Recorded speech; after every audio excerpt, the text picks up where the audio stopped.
दुसरं जे उदाहरण आहे ते एका तरुण मुलीचं आहे.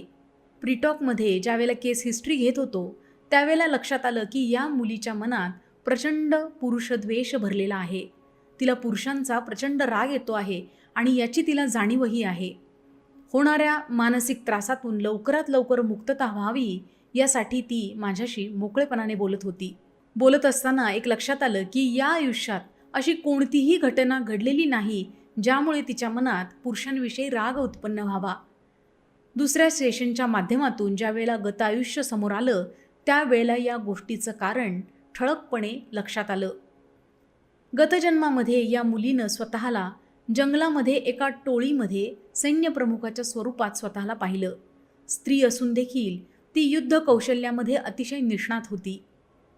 विषयुक्त टोकदार बाण बनवणं हे तिचं कौशल्य होतं.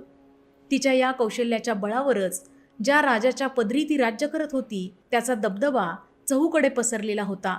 राजाला नामोहरम करायचं म्हणून शत्रू पक्षातल्या लोकांनी तिला घात करून पकडलं आणि दोरखंडाने बांधून तिला मोकळ्या मैदानात आणण्यात आलं.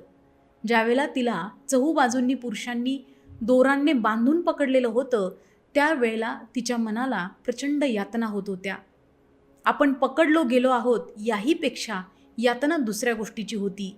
कारण बघणारा प्रत्येक पुरुष तिच्याकडे सैनिक म्हणून न पाहता तिच्या स्त्री देहाकडे पाहत होता आणि हे तिच्या लक्षात आलं होतं. अत्यंत राग उत्पन्न झालेल्या अवस्थेमध्ये या मुलीनं स्वतःच्याच हातामध्ये छुप्या पद्धतीनं लपवलेला विषयुक्त काटा स्वतःच्या शरीरात टोचून घेतला आणि ती गतप्राण झाली. मात्र मृत्यू होत असताना जी स्मृती तिनं पीक केली होती ती होती पुरुषद्वेषाची.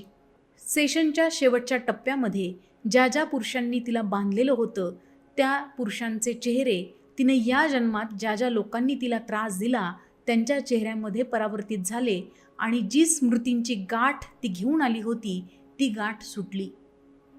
सेशनमधून बाहेर आल्यानंतर तिनं स्वतःला खूप हलकं वाटते, खूप मोकळं वाटते असं सांगितलं.